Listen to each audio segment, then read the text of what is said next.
Welcome, beautiful people, beautiful souls in brilliant bodies. I'm super excited today to have the opportunity to speak with someone that I have been admiring for afar and more recently from up close. And she is known as Queen Aline and the lovely Aline Habib. Welcome. Thank you so much for coming here and spending time with me today.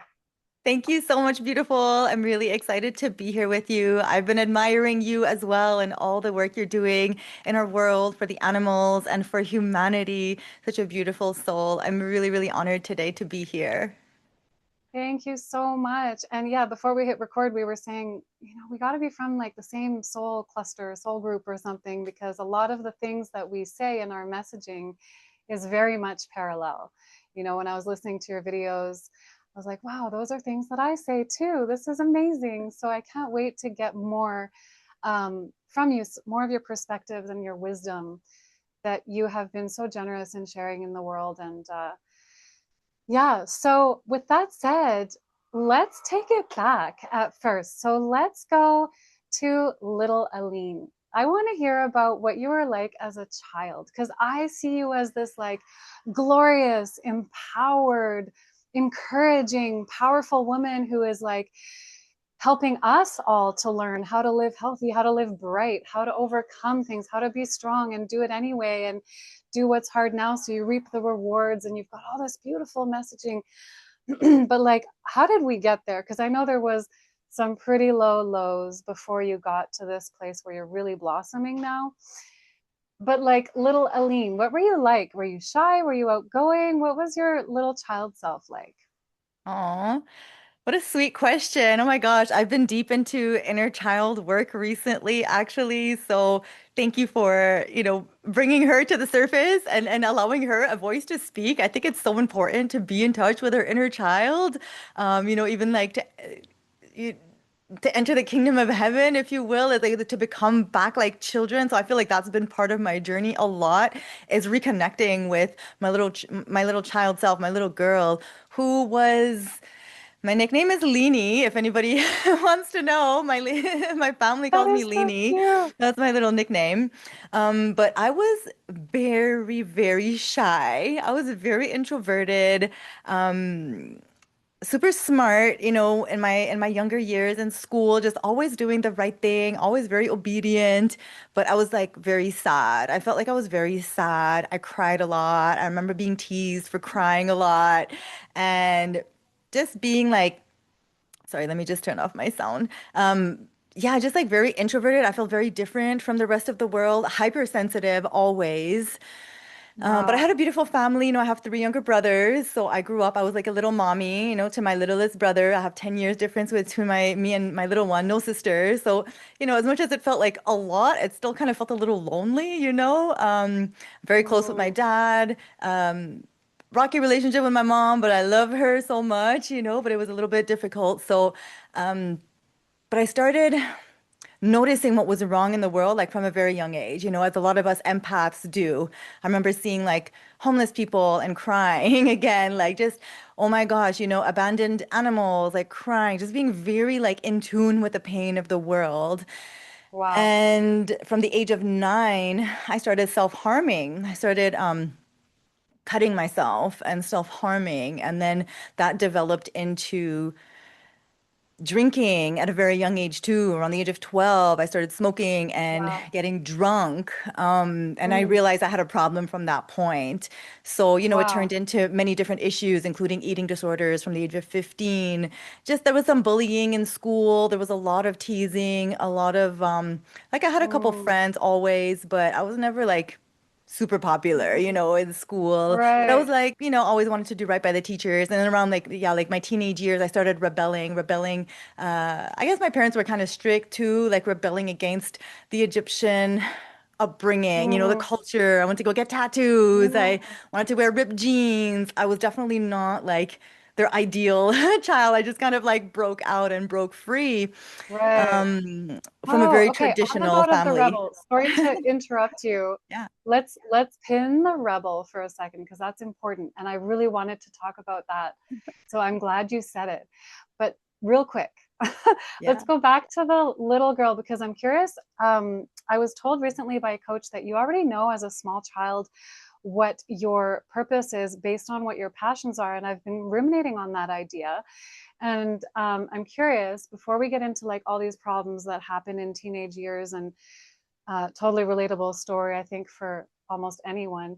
Yeah. But when you were small, like what were your talents before like all the hormones hit and things got more like dramatic and stuff? Like, what were your loves? Mhm. What lifted you up? Mhm. I love to color. I love to draw. I was, like I said, an artist. I like to read. Um, just be home with my family. I loved, movies, things like that. From what I can remember, I remember playing sports, soccer, but I wasn't like the biggest athlete ever. Like I was kind of like forced to go. I mean, I took some pleasure in it, but it's not like I went on to do much soccer. But I guess they tried to get me into dance. They tried to get me into different activities. Wow. But I was just What like a did you very say when solitary. grown-ups Yeah. asked you, what do you want to be when you grow up? What did you say? Or what did you imagine yourself doing? I remember saying I just want to help people. I remember that from a very young age. I just want to Oh, help people. Yeah. wow. Yeah. Wow. Okay. Well, we'll get to that because now look where you are. Okay. So let's go back to what you started about. Like in those teenage years, you were really diving into the rebel archetype Hmm. Yeah. and drinking pretty young at age 12. Um, and then you probably had like a crew of misfits too that were like introducing you to drugs at some point, or Yeah, definitely. I had some influences at school. Yeah. Yeah. Definitely wanted to like fit in, explore, experiment. That was all part of it for sure. Yes. and then you graduated. Did you go to college? Were you like on a track between older adolescence and early adulthood? I graduated high school and then I followed my then boyfriend to go to a very, very kind of like prestigious CEGEP here. We don't have university right away. We have a 2-year intermediate program to prepare us for university in Quebec. So it's called CEGEP. And, if I had really touched base with who I really am, I probably wouldn't have gone to that school. It was very, like, very high end, very academic. And at that point, I wasn't really that academic at school. My grades kind of went down. But I was struggling a lot with my eating disorders at that point. So from the age of 15, and then at that point, I was probably like 17, 18. And I almost completed those 2 years, but unfortunately, I had to go into treatment. So I never graduated from that school. I dropped out, went into treatment, and was there for a few months. And then I just kind of got a job at a coffee shop and worked there for a few years. And then after discovering Belize, I realized I wanted to go and open up a little hotel on the beach and just live there. So I Wow. went back to school for hotel management. Yeah, so I studied hotel management for a few years back in Montreal while going back and forth in Belize. And at that point we invested in a piece of land, my father and I. So we had a little project there, and then I moved there when I was in my early 20s. Yes, that was my Wow. school. Belize was Amazing. my graduation school. Oh, wow, that sounds pretty dreamy. I always wanted to be in the tropics. I want to like bring this a little deeper because I just realized that we sort of skipped over this piece where you mentioned self-harm, and maybe some people watching might not know what that is. I know what it is, and one of my spiritual teachers explained it as when someone has been through a lot of pain, inflicting harm, like some people will cut their arms or their legs or like burn with a cigarette or a lighter or something. And the way she explained it was the physical pain from the act of that actually helps. It's like it brings relief Mhm. to the spiritual or emotional pain that is happening. Would you agree with that? Definitely, definitely. Yeah, looking back on it, for sure. I was struggling to even put into words what I was feeling or process these emotions. Yeah, definitely. Yeah, and then it could transform into many different forms, right? It could take the form of addiction, whether it's drugs, alcohol, sexual encounter. That's kind of like unless until we heal that underlying pain and trauma and void even, we're going to I continuously just replaced it from one to the next, from toxic relationships. So that self-harm kind of kept coming back, even though I wasn't physically cutting myself. But I guess as a child, that was the first thing I found to relieve the pain. And so, yeah, my journey has really been one of finding peace within, finding ways to regulate my nervous system. I also realized I was a very anxious child, not just sad, but I had a lot of anxiety and nervous system issues, right? From different things happening in the house to my own traumas, from ancestral traumas too. Like I do believe we are passed down certain certain traumas from generation to generation, and we are here to Yeah. clear it. We are here to heal it. And so some of the stuff that I was experiencing now, I see that it wasn't even my own, that it was passed on. So Yeah. all, Oh yeah. man. Yeah. Okay, I'm curious how you ended up in the detox center in the first place because I actually have a dear friend who has relapsed recently and I'm feeling a lot of concern. I do a lot of prayer for her and I would love it if she could go into a detox center again. Um, where did you find the courage or did someone drag you there or did you bring yourself there? Mhm. Are we okay with talking about plant medicines on this channel? Yes, Yes. that's on my list of what I wanted to talk Okay. with you about. I know you have ayahuasca and iboga in your journey. Yes, yes, Yeah. definitely. Yeah, I would recommend to anybody who's going through addictions or PTSD or mental health issues, depression, even eating disorders. What I have found to be the most helpful, and I have been to many different centers, I've been to more traditional ones where literally I took pharmaceutical pills, I was on antidepressants Mm, for a long, long time. And again, I'm not saying to anybody to take them, come off of them. I'm just sharing my own experience. yeah. I'm not making any claims here, but for me, what really helped me was these natural plant medicines. And I went Wow. to Mexico to go do ibogaine, which is originally the iboga plant. The iboga is the natural, the root bark, and then the ibogaine is the neural ibogaine that's extracted from the iboga. And it has been Wow. shown to really, really help people so much with withdrawal symptoms, with Mm, curbing the cravings and resetting the mind, resetting the neural pathways of the brain to right. a pre-addictive Wow. state. I have never seen anything like it. And so for Yeah. me, there was no question for me to go to a regular rehab center. Of course, there was a bit of resistance when I was in Belize. I had, my father had to step in and he took my daughter, for to keep her safe and keep her well. He just said, I found this place for you. He actually found the place for me in Mexico. He said Wow. it's a psychedelic, it's a plant medicine that's going to help you. But there was a bit of resistance, but I just knew I was being called there to do Right. this, and it completely changed my life. I mean, the journey itself was like almost 24 hours, and it was the most intense thing I had ever experienced. Right. It was a lot, but it Wow. changed my life. Yeah. Amazing. I what I say, and I mean it's totally fine if we disagree, but like what I say is these master plants, I've had some experiences as well, not with iboga or ibogaine, but with others. And what I like to say is they will call you, or it'll become abundantly clear that you're supposed to be there. I find that sometimes people will seek it out and like chase these ceremonies, and then they might not get the result. How do I put this? They might not get the results that they're really after if it's like a chasing kind of thing. I feel like these plant medicines, these master plants, present themselves in the path. Like you are supposed to align with this ceremony, and this is how it's supposed to be. And there's this like in undisputable like calling for it. That's what I like to say because I've had people ask me quite a few times, like, should I go do like ayahuasca? What do you think? And I'm like, well, is it calling you? Yeah. And they're like, no, it's not really. Okay, well then it might not be the right time for you. You know, that's what I say. What do you think? I definitely feel if somebody is really, really in need of it, it will definitely call you and find you in the craziest way. I feel like everything literally happened in my life. Like so many times I was like, why is this happening? How did I end up doing hard substances. Like I was always somebody, and I started this later in life too, Mm. where I always said no to it, up until my 30s. Right. I was like, no, I would, smoke Oh, weed and drink, but I was not somebody who did hard drugs at all. And right.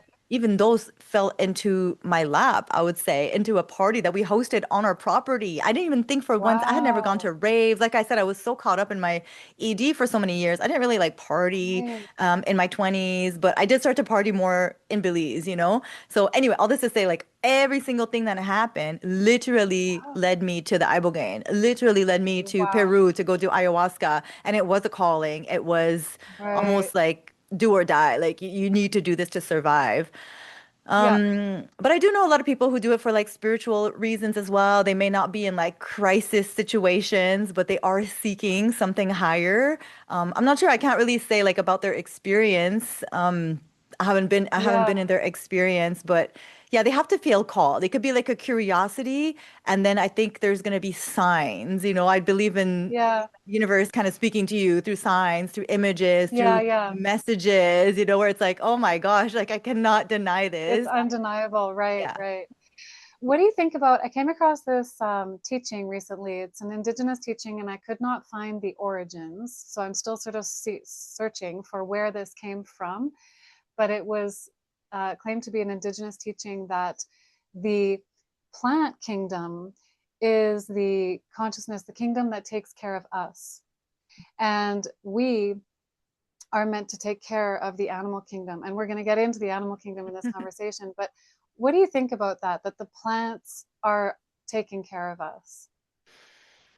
100%, 100%. I mean, I remember hearing even at a young age that the Amazon is the lungs of the earth, right? And look at what's happening Right. to the Like I cry every day for what's happening out there and in all the forests, all the Mm-hmm. indigenous forests, to the tribes, Mm-hmm. to the animals, it's just so sad how we've been so disconnected because yes, the plants are there for us. They are there for our healing. It's a synergy, right? It's a co-creation. Even how we consume them, they give us life, they give us energy, but they help us to breathe, they help us to purify the air. It's just so Sure. important for us to preserve the eco and the fauna and the flora of our world. The eco diversity is so important, to have these protected lands and not Yeah. just tear it down for, animal agriculture or for whatnot, like all these other reasons. Like they Yeah. they they do take care of us. I think there's gonna be, Yeah. I think the plants are reaching people in a way like never before, for the awakening. Absolutely. Hmm. Yeah, there it's gone all over the world now. Washuma, grandmother Washuma is one Yeah. that I work with, and she's all over the world. Like it's wild because it used to be more localized, these medicines. So I'm curious. So you were detoxing from the more like chemical consciousness altering, and now you've gone into the medicine world. What was revealed to you? Can you just to pick like one or two gems? Like obviously we're not going to get to know your whole journey because it would probably take lifetimes to describe, but like what are like a couple gems that really you were like on a new path from then on? Like what was revealed to you by these incredible consciousnesses that we call the master plants? I would say number one, I started loving myself. And I know that sounds so cliche, but up until that point, I don't think I was loving myself. I may have Wow. appeared to be, or I may appear to have had it together, but yeah, lo like truly loving myself and truly making the decisions that reflect that self-love from that Wow. experience. I went in kind of wanting to die, and I came out feeling alive, feeling hopeful, Wow. feeling that hope. Through that journey, I saw my purpose. I saw a healing center. I saw a community. Everything was revealed to me as to like my mission here on earth and how it's gonna get Wow. there was just like start loving yourself and stay clean. That was like the gist of Right. it. And it's stuck since then, correct? It has. It has. Yes. Wow. My first ayahuasca journey, I heard the message from her because I was like crying and being so hard on myself. Like, I have not accomplished anything in this life. I'm such a failure. I was being so hard on myself as I'm crying. And she's like, what are you talking about? You've kept love in your heart. I mean, Yes. It wasn't in these words, but it was like, you have managed to keep love alive in your heart your entire incarnation. And that was literally the only purpose. Because I'm a big vision person, just like you. I have these big goals, big visions. It's going to cost multiples of millions to get it to all happen. And it just seems so far away sometimes. And she's like, but you already accomplished it.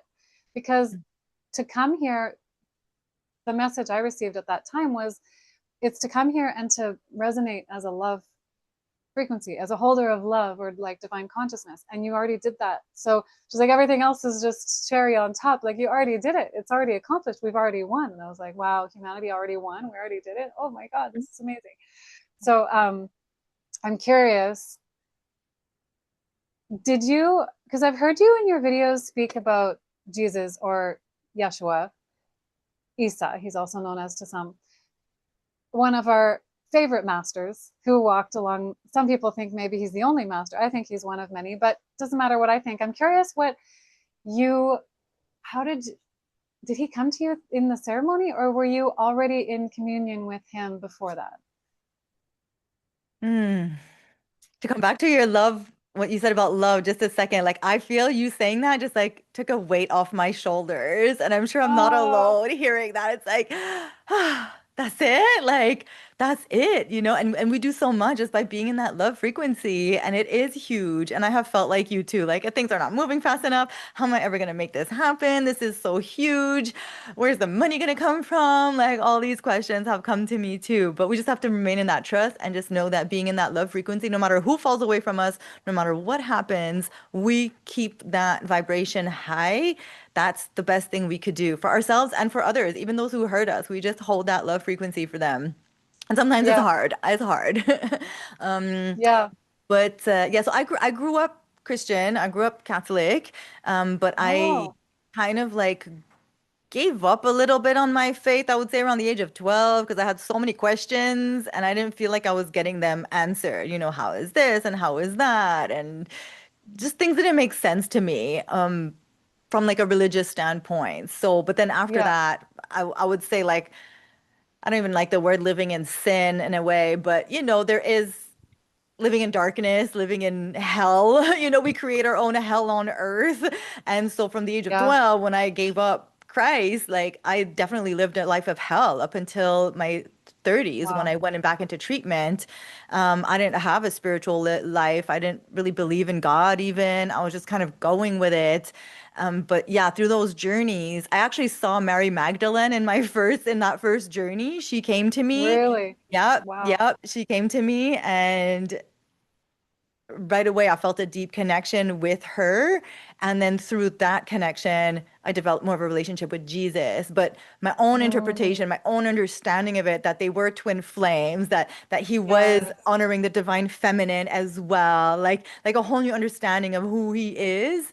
Right, And the right. diet came in too through the Essene Gospel of Peace. So yeah, he revealed himself to me in a further Iboga journey where he like literally came down from the sky. And I was asking him, I said, are these plant medicines? I went into it asking, are these plant medicines good for me to share and to do? Because I was hearing a lot of like things about them. And he literally came and he like sent a golden shower over my head, like anointing me and saying, like, yes, what you're doing is good and it's right and it's a reconnection to the earth and you're helping people through these medicines.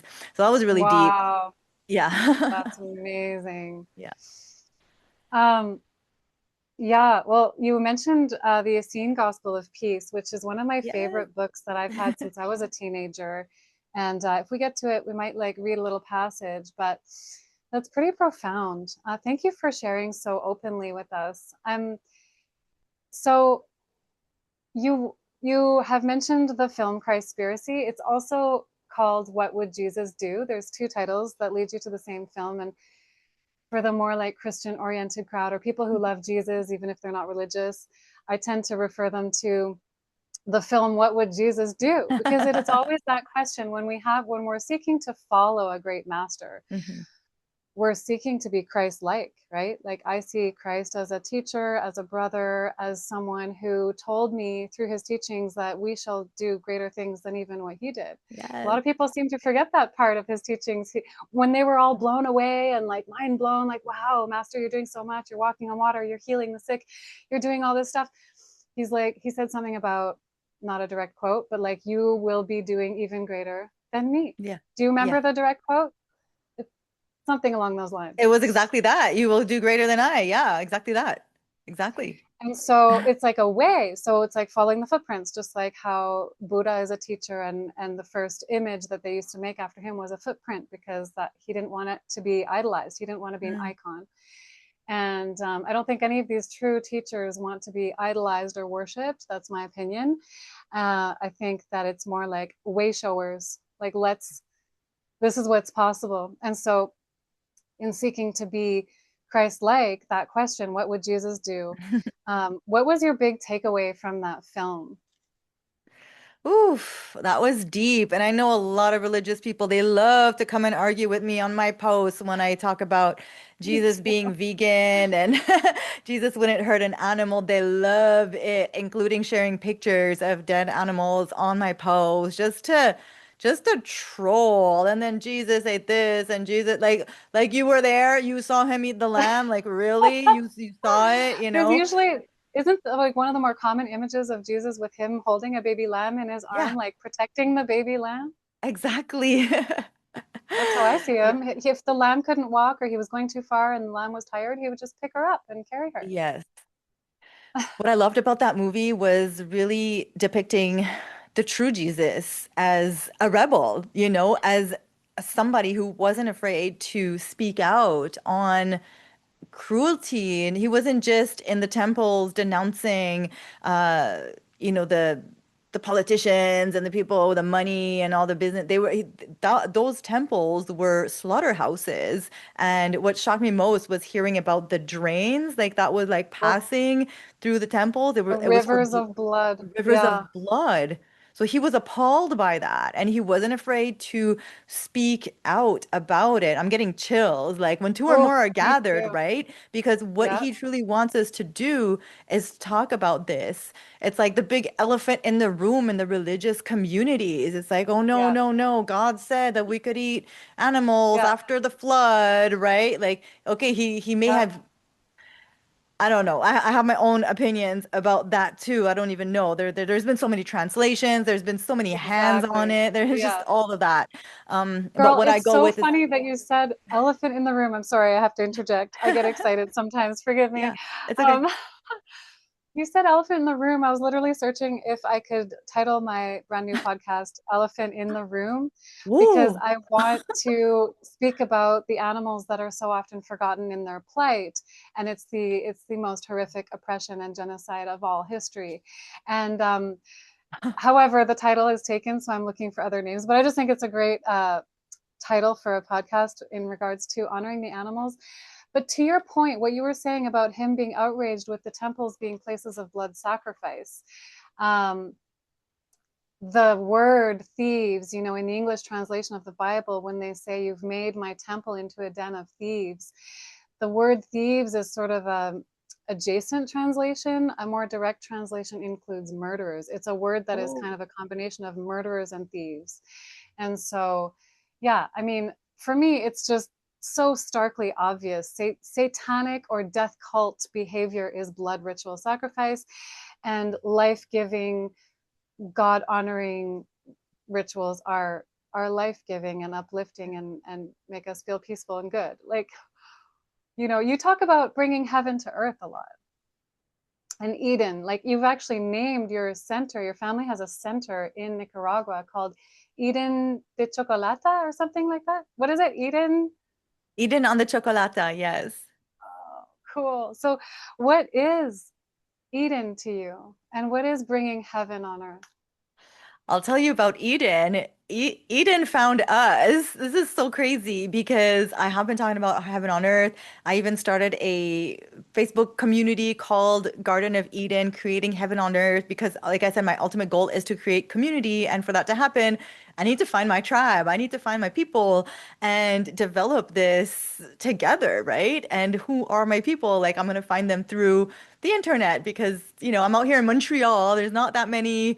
I don't know. I've struggled to connect here, but anyway, all this to say, the 2 months after I created that group, which was a calling, again, it was like God calling me to create this group. 2 months later, my friend sends me a post on Facebook for this resort for sale in Nicaragua Wow. called Eden. It was Wow. already called Eden on the Chocolata. And I was like, I don't know about, like, we've never been to Nicaragua. We've never thought about Wow. Nicaragua. We were always just in Belize all this time. So she was like, I don't know, maybe you're interested in it. So I did not think my father would be interested in it at all. But he was. He looked at it and he just lit up and Wow. he was like, oh my gosh, this is beautiful. And it was Really? it was already vegetarian. It's a yoga center, so people could go anytime and practice yoga. We have sound healing, we have temazcal, cacao ceremony. It's so beautiful. And we Wow. just turned it completely vegan. So that's Yes. yes. Yes. Yeah. But, Wow. but the transition wasn't that difficult, right? Yeah, it wasn't that difficult. So now we have all vegan food. It's delicious. It's homemade. Like it's so good. And I really truly believe we are helping people to to see how good it feels to eat this way, doing yoga every Right. day, going to the beach, like living with the elements. So yeah, we love it there. It's really cute. If anybody wants to check it out, please Wow. let us know. And really affordable too. I mean, we have prices that Yeah. start at $800 for the week. Like never been seen Wow. For a before. whole week. Yeah, all inclusive. Yeah. So I live in Costa Rica, which is right next door to Nicaragua, and everybody there's all this hype about Costa Rica, which yeah, it does live up to the hype. However, it is extremely expensive, and Yes. Nicaragua is just as gorgeous as Costa Rica. For some reason, a lot of North Americans and Europeans might not even know or not have even Yeah. heard of Nicaragua, but it's just as gorgeous as Costa Rica. Highly, highly sought after beauty. Like you're getting all that you see in the travel like ads for Costa Rica, you're getting all of that in Nicaragua. So that's Yeah. amazing. We'll link everything. And but what is the practice maybe of bringing heaven on earth? Like aside from doing these fun retreats and having visitors come and showing them how to have nutritious food and all those things and yoga and all that is really important.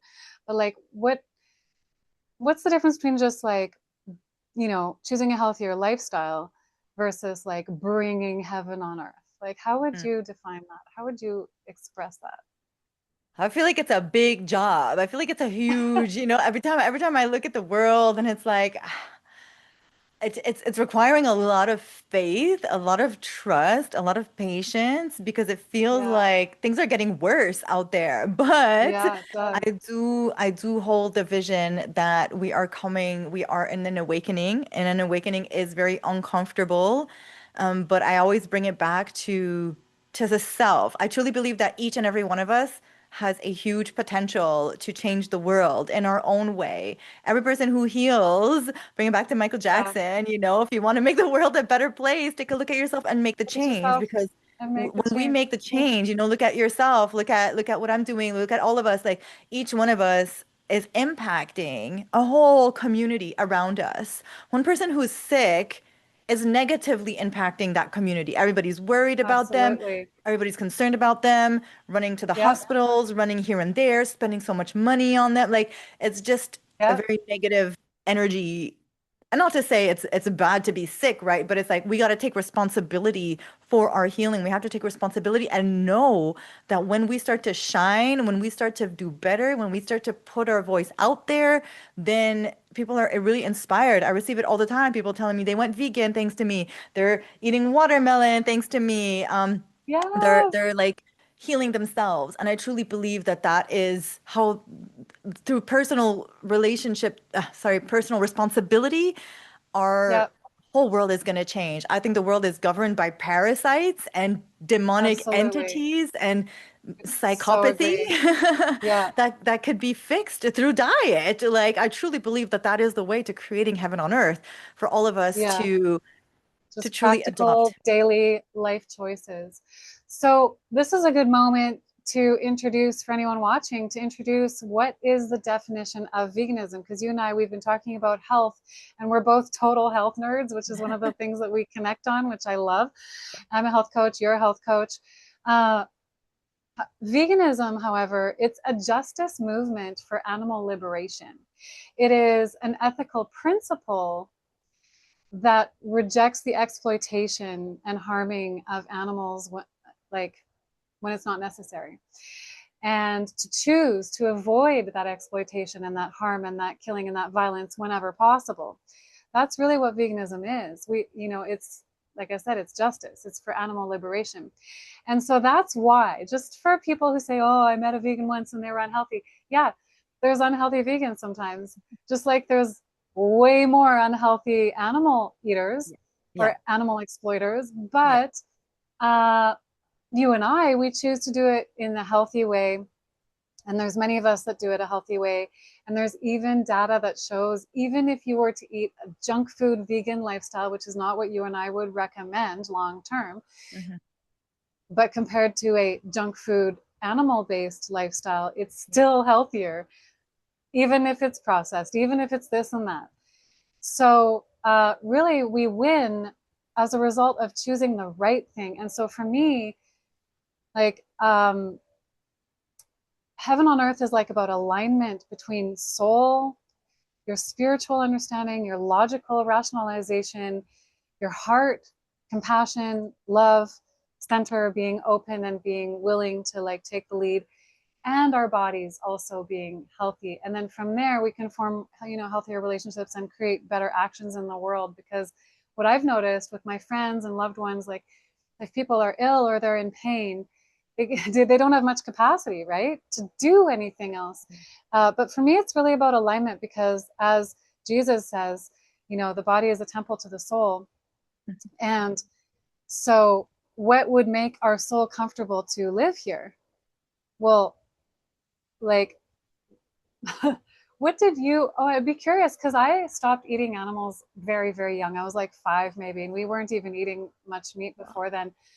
But I remember you saying that you used to enjoy like eating meat and stuff. You're in Montreal. People just are like, it's la joie de vivre over there. It's like people just eat, drink, smoke, fuck. It's like that kind of party vibe. And so you were just kind of in that lifestyle of like consumerism, just as the culture is. It's not your fault. Um, so, what would you say to the person who's like, no, but I like eating meat and it's normal and it's natural, and like you've had that experience? Oh, definitely, definitely. From culturally, my cultural foods to my mom loving to feed me, loving to feed, like we're Egyptians, so that's our thing. We love to feed and we love to eat. And so from my aunts, like there was a lot of family, influences, of course.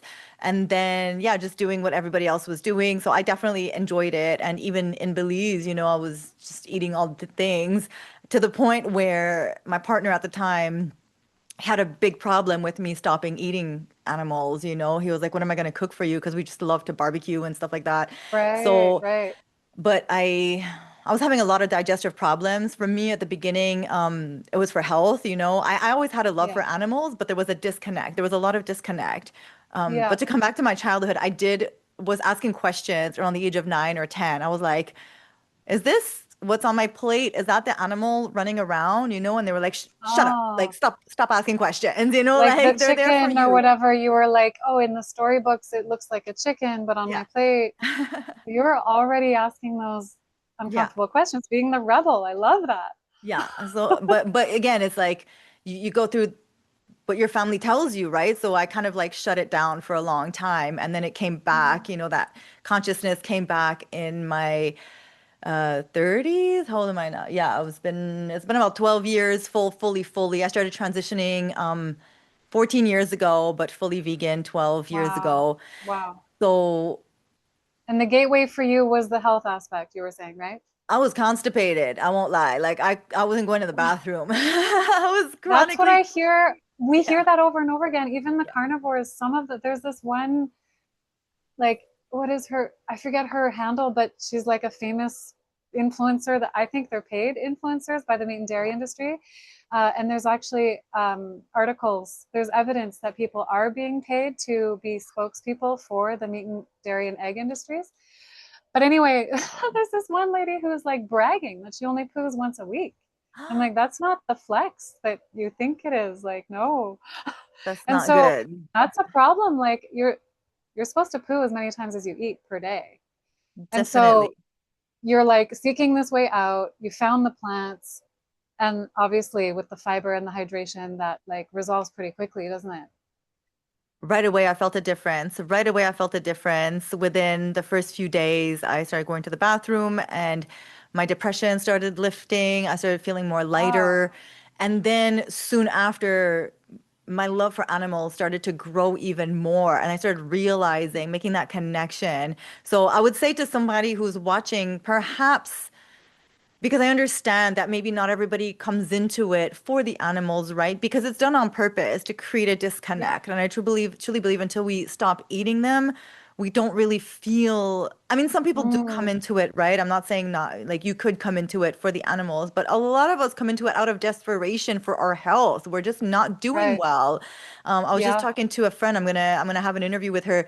Rheumatoid arthritis. She was getting into a wheelchair. She's 75 now. 22 years Oh, ago, boom, and a snap, she went raw vegan. She never looked wow. back because she Wow. was gonna die. You know what I mean? So when you're faced with these kinds of situations, and then you, again, through divine intervention, you get presented with this information about raw living foods and that you can live this way, do it. Even if you're not in a chronic, this is what I want to say to people. Even if you're not in a chronic state, don't wait to get there because as long as you're eating animal Mm, products, dairy, eggs, animals, it's only a matter of time where you will start developing those problems. So you may be developing yep. them already, you may be feeling them, depression, anxiety, constipation. Those are things that people live with every single day, not to mention Yep. diabetes, the big C, high blood pressure, Heart arthritis, disease. anything Yep. you're dealing with. This will help you overcome in a matter of weeks or months, depending on how chronic Mm, the issue is. It won't take you long. And there's so many resources out there. So I would say get informed, get yep. educated, watch documentaries. What the Health is a great one. Forks Over Knife is a great one. Cowspiracy, Earthlings, Game Changers. Um, Yes. Read books. Dr. Morris, the Detox Miracle Source Book. Dr. Professor Arnold Ehret, the Essene Gospel of Peace. Like there is just no excuse at this point in time in 2026 that people are not getting this information. But it's not just about taking it in. It's about applying it and making a Yeah. change into your life because I mean it's causing so many environmental issues, not to mention Yeah. like the pain to the animals is horrible and it's destroying our planet. Like it's just such bad Yeah. karma to even pay for these products that are not even products, they're Yeah. lives Absolutely. that And what about the on the frequency side? Have you thought about, I'm sure you have, the fact that these animals are being force bred into these like intensive prisons, and all this adrenaline floods through their systems as they're watching their brothers and sisters get killed before they do, and they're being killed as babies. 6 months at pigs, 6 weeks for chickens. Like they're very, very young. People often don't think about, like, back to your point you brought up just in passing. It's funny nowadays our conversations. Oh yeah, like a pedophile, death cult, blood sacrifice leadership structure. This is what we're under. And we just kind of glossed over that and kept talking, but that's like the truth of the matter. And these systems are funded by those same wealth hoarders that have those theologies, those worldviews, those occult behaviors of death and blood cult sacrifice. Um, what do you think about like consuming that adrenaline and that fear? Like you said, your depression lifted pretty fast, and I see a really strong link. I've gotten so yelled at making the connection that if we eat the depressed and the scared animals, we're going to feel that too.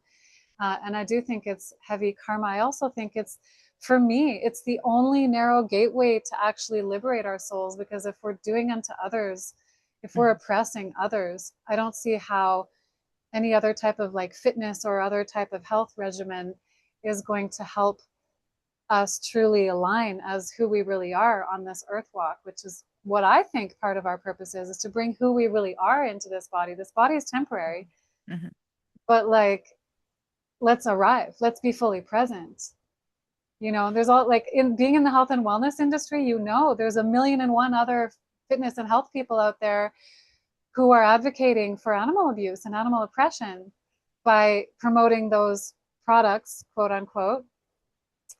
So, like, what do you think the weight of that is from a spiritual perspective and an emotional perspective? Like, you did mention it a little bit.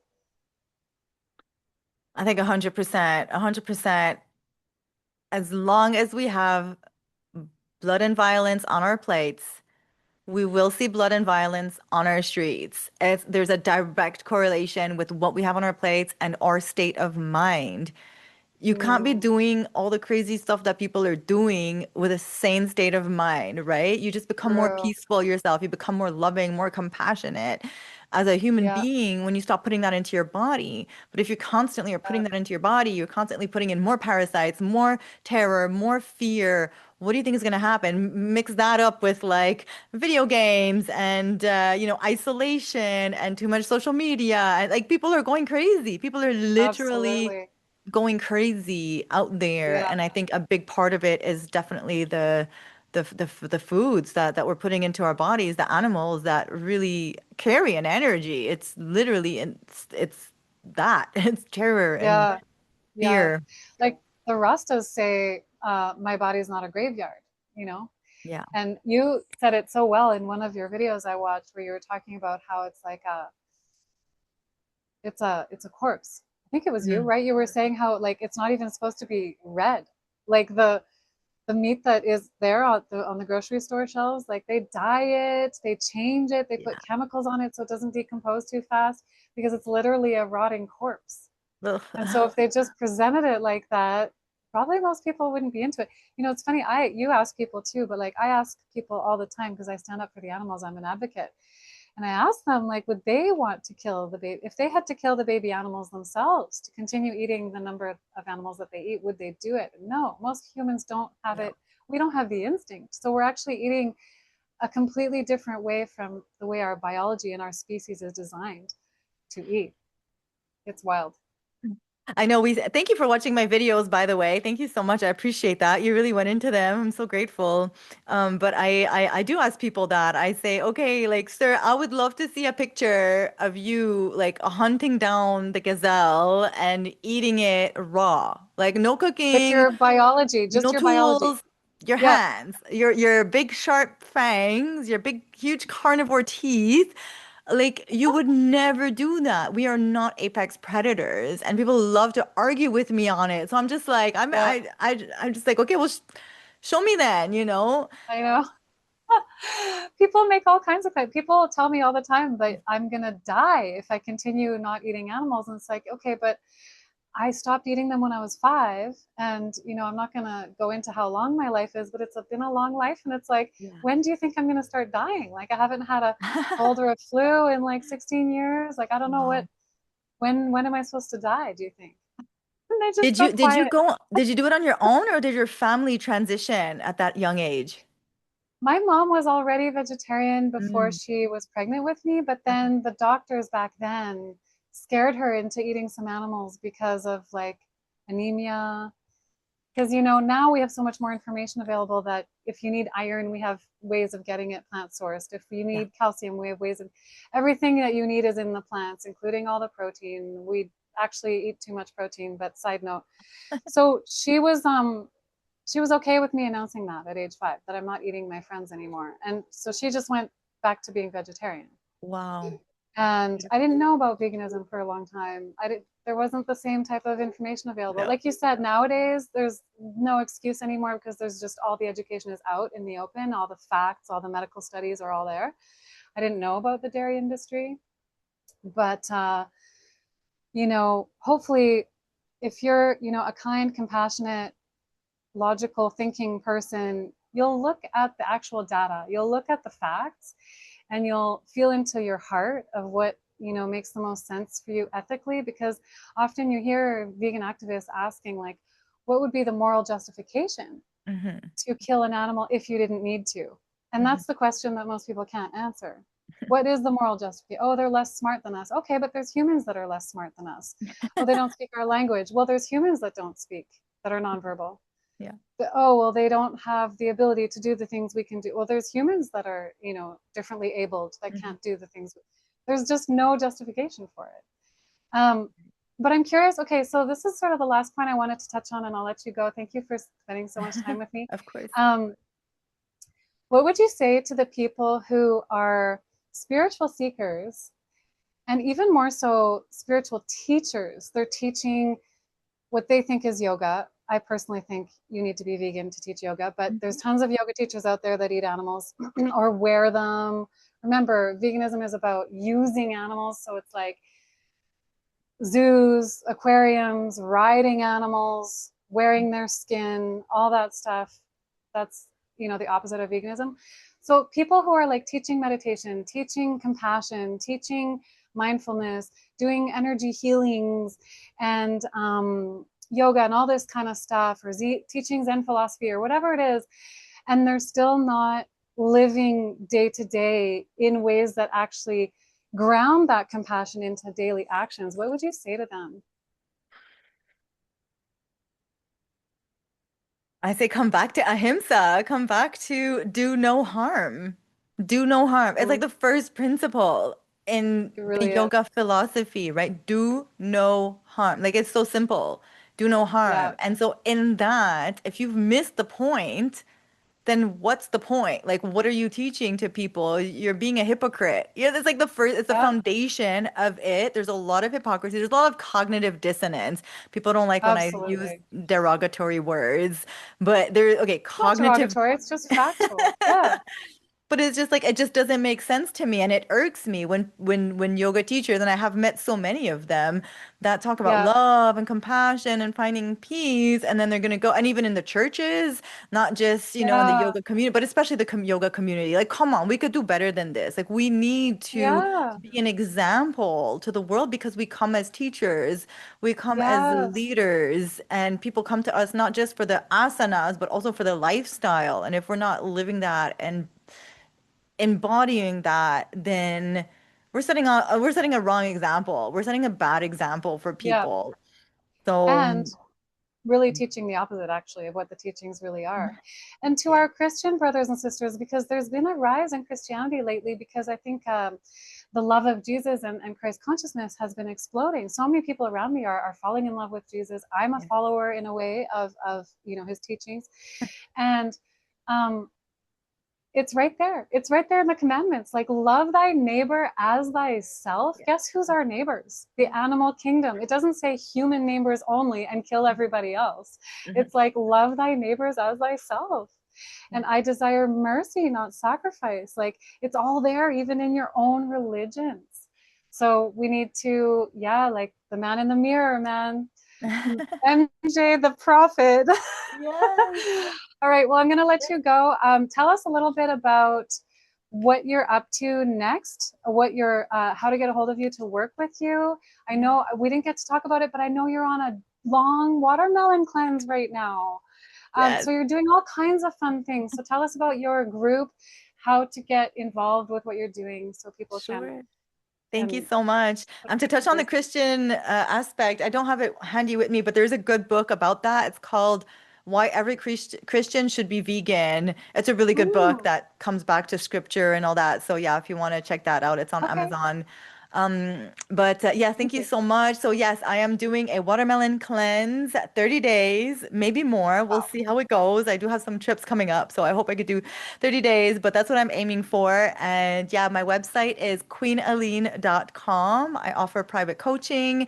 I have hour-long calls if somebody just wants to get on an hour or a longer 6 week. I call it Revolutionize Your Life, and I help you to transition from wherever you're at. I work with you and I bring you on this beautiful journey of vegan, plant-based living, raw or mostly raw. I think, I have been both, I have been all raw where I felt my best. I think it's definitely something to strive for. High fruit, high hydration, veggies, salads, and then transition you with things like sweet potatoes and, broccoli, a little bit of steamed veggies to bring you to that place. I also coach with juice cleansing. I specialize in juice cleansing. I've done 4 extended juice cleanses and got out so Wow. much mucoid plaque and parasites and all those things that really, really helped me as well to dive deeper into my own spiritual journey. So yeah, queenaline.com. I'm also on Facebook, Aline Habib, and on Instagram, queenaline.raw. So check it out. And we have that group going Amazing. on all summer long for the watermelon. It's called the Watermelon Glow Up. If anybody wants to join that, we'll be here all summer Cool. long. The watermelon glow up. I want to join. Okay. Amazing. Thank you again so much. I can't wait to talk to you again another time. Have a beautiful rest of your day. I am following your watermelon journey and yeah, I'm so inspired by you. Thank you for being here. Thank you for shining your light in the world. And you too. Thank you for everything you're doing. This was so much fun. I think you are such a bright light for the animals, for humanity and our planet. And for me, that definitely I feel very, very connected to you, sis. And thank you so much for everything you're doing. I can't wait to come and see you in Costa Rica very soon. Yes. Yay. All right. Until soon. So much All right. love. Bye. Bye.